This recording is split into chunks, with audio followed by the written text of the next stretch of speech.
All right, so Bob Saget passed away. Unbelievable news. Apparently he was out on tour and found dead in his hotel room. And that follows the death of Betty White on New Year's Eve. And months before that, you had Norm Macdonald die after a long bout with cancer. Who's your favorite dead comedian? 217-629-7970. Again, 217-629-7970. Love to hear from you. I personally am a huge fan of the late, the great Bill Hicks. Bill Hicks was somebody who, my gosh, he had a certain cadence, an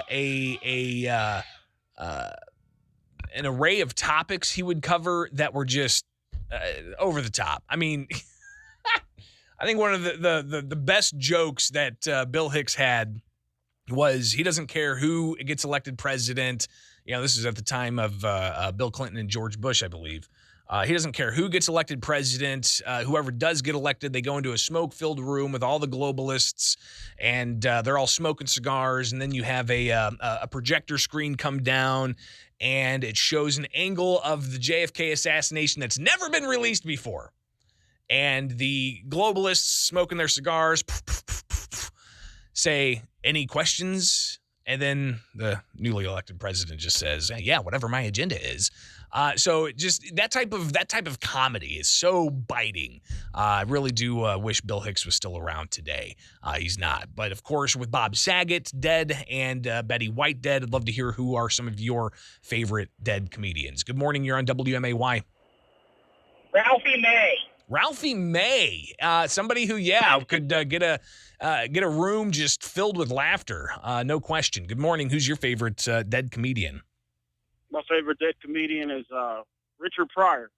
Richard Pryor, somebody else who shattered norms and was controversial in his own rights, but a lot of comedians point to Richard Pryor as somebody who, was a trailblazer, leading the way and making people laugh. Appreciate that. 217-629-7970. Your favorite dead comedian. Let's hear it. 217-629-7970. Good morning. You're on WMAY. George Carlin. George Carlin, obvious one, right? I mean, what do you think he would be saying if he was alive today in the face of what we've experienced the past 2 years? I mean, didn't he have a bit about people being freaked out over germs? Gosh, I'll have to dig that up and see if I can find that series of jokes he had, but just an amazing comedian. 217-629-7970. Who are your favorite dead comedians? I tell you, Bob Saget was one of those guys who, for the longest time, as I grew up, seeing him on Full House and America's Funniest Videos, he was a staple. But I didn't realize just how adult his actual comedy was. Like, he was over the top. And I think that juxtaposition of him being, the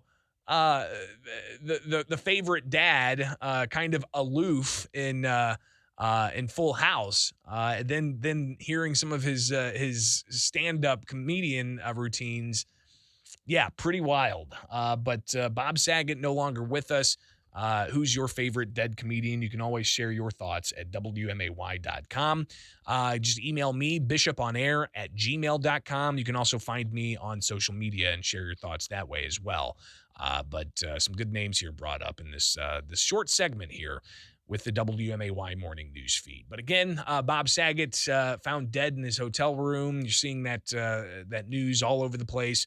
But I think we have to stop and reflect on the importance comedians have in our society. A lot of times comedians are the truth tellers.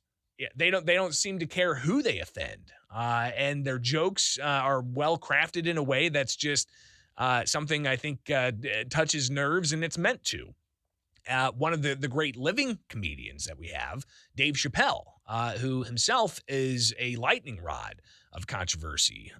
Anytime that he has a series of jokes that comes out, it's likely going to offend somebody, but in a way, he's raising some serious societal questions in his jokes. And I think some of the greatest comedians do just that.